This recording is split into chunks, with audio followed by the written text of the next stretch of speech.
세 가지 소원을 들어주는 원숭이 소원을 얻게 된다면 어떻게 하시겠습니까? 오늘 이야기할 책은 윌리엄 위마크 제이콥스가 쓴 원숭이의 손입니다. 책은 왼쪽에 영문판이 있고 오른쪽에 번역본이 있습니다. 한 손에 들고 다니면서 보기에 적당한 크기로 되어 있습니다.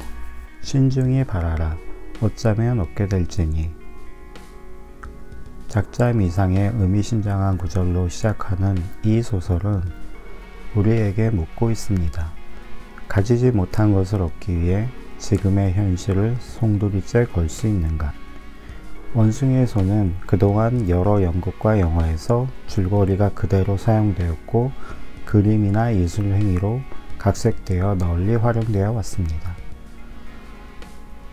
이 소설에 등장하는 원숭이의 손은 미라처럼 말라 비틀어진 작은 손 모양으로 되어 있다고 표현되어 있습니다. 원숭이의 손을 가진 사람이 부적을 치켜들고 그저 이루고 싶은 소원을 외치기만 하면 됩니다. 마치 알라딘의 요술램프처럼 원숭이의 손이 소원을 들어준다는 이야기입니다. 하지만 소원을 이루는 대신 어떤 대가를 치르게 될 수도 있습니다. 아주 만족스러운 삶은 아니지만 소박하고 소소한 일상을 보내고 있는 화이트 씨 가족이 나옵니다. 어느 날 그는 아들과 함께 체스를 두고 있었고 부인은 옆에서 뜨개질을 하는 평범한 일상을 보내고 있었습니다. 그들의 집에 인도로 파견을 갔던 화이트 씨의 부대 선임 부사관 모리스 상사가 찾아옵니다. 그는 20년 이상을 전쟁과 전염병, 이국의 낯선 사람들과 보낸 이야기를 화이트 가족에게 들려줍니다. 그러던 중 화이트 씨는 모리스에게 예전에 들었던 원숭이 손에 대해 묻습니다. 모리스는 망설이다가 주머니에서 그것을 꺼내 가족들에게 보여줍니다. 겉으로 보기에는 군인은 주머니를 더듬거렸다. 그저 평범한 동물의 손 같지요. 미라처럼 말라 비틀어진 작은 손이요. 그는 주머니에서 비쩍 마른 검은 동물의 손을 꺼내 들었다. 화이트 부인이 얼굴을 잔뜩 찌푸리며 뒤로 물러나자 허버트가 흥미롭다는 듯 집어들었다. 그냥 평범한 미라가 아닌가 보지. 허버트에게 물건을 건네받은 화이트 씨는 조심스럽게 관찰한 후에 다시 테이블 위에 올려놓았다. 늙은 수도승의 주술이 걸려 있어요. 작은 마을 주민들이 신처럼 모시던 사람이었죠. 그는 인생이란 운명이 이끄는 것이고 거역하려 하면 참담한 결과를 초래한다는 것을 보여주고자 했어요. 이야기하는 군인의 표정이 농담기 없이 진지했다. 여기에 걸린 주술은 세 사람이 각자 세 개의 소원을 빌 수 있게 해주는 것입니다. 무척이나 진지한 그의 표정 탓에 가족들은 아주 작은 실수라도 터져나와 그의 감정을 상하게 하는 일이 없도록 주의했다. 허버트는 장난기를 억누른 채 퍽 진지한 말투로 물었다. 상사님이야말로 이 위대한 부적의 힘을 빌려보시지 그랬어요. 군인은 허버트를 바라보았다. 젊은이의 무모함을 바라보는 나이 든 남자의 눈빛이었다. 했었지.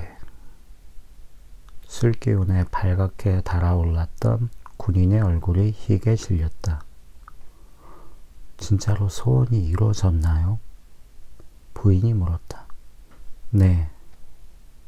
상사가 담담히 답하며 잔을 들었다. 단단한 치아에 술잔이 부딪히는 소리가 거실에 잔잔히 메아리 쳤다. 소원을 빈 사람이 더 있었나요? 질문을 하는 부인의 목소리가 집요했다. 네. 첫 주인도 소원을 이루었습니다.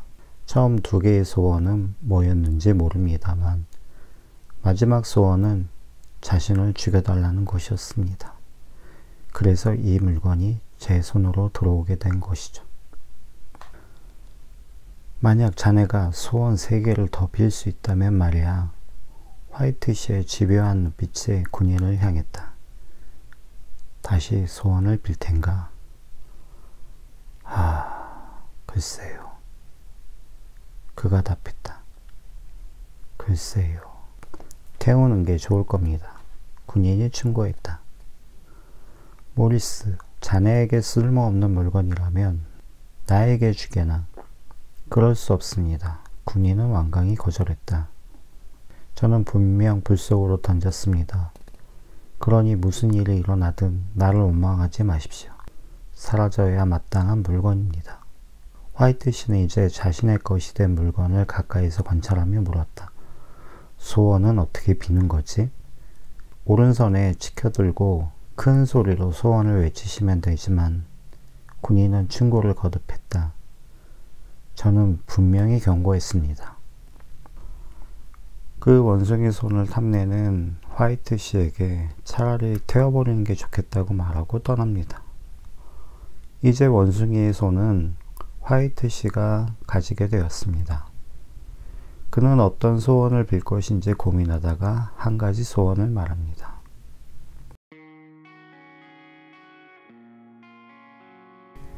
여러분이라면 어떤 소원을 빌겠습니까? 만약 그 소원을 들어준 대가로 여러분의 다른 무언가를 빼앗아 갈 수도 있다면 같은 소원을 빌겠습니까? 원숭이의 손은 공포소설로 분류되어 있습니다. 하지만 공포보다는 비극소설에 가깝다는 이야기도 합니다. 이 소설에는 비극적인 암시가 깔려 있습니다. 군인은 계속해서 불에 태워버리는 게 낫겠다고 이야기를 하죠. 군인이 경고한 경고가 무엇일까요? 지난 100여 년간 전 세계인들에게 사랑받아온 원숭이의 손은 결말에 대한 해석이 열려있는 소설입니다. 그동안 작품 속에 숨겨진 비유와 은유를 찾아내려는 시도가 있었고 다양하게 각색되어 활용되어 왔습니다. 원숭이의 손에는 3사람이 등장하고 3가지 소원에 대한 이야기가 나옵니다. 알라딘도 지니에게 3가지 소원을 빌게 되죠. 3이라는 숫자가 가지는 의미가 무엇일까요? 주술인지 우연인지 모를 사건들, 기적인지 저주인지 모를 선물이 당신의 선택을 기다리고 있습니다. 이 소설에서 우리가 바라고 믿는 것은 소원이라는 형태로 이루어져 있습니다. 그 소원을 들어달라고 결정을 하는 것은 본인의 의지에 달려 있습니다. 그냥 현재 주어진 삶에 만족하고 사는 것이 있고 새로운 모험을 시도하는 결정을 할 수도 있습니다.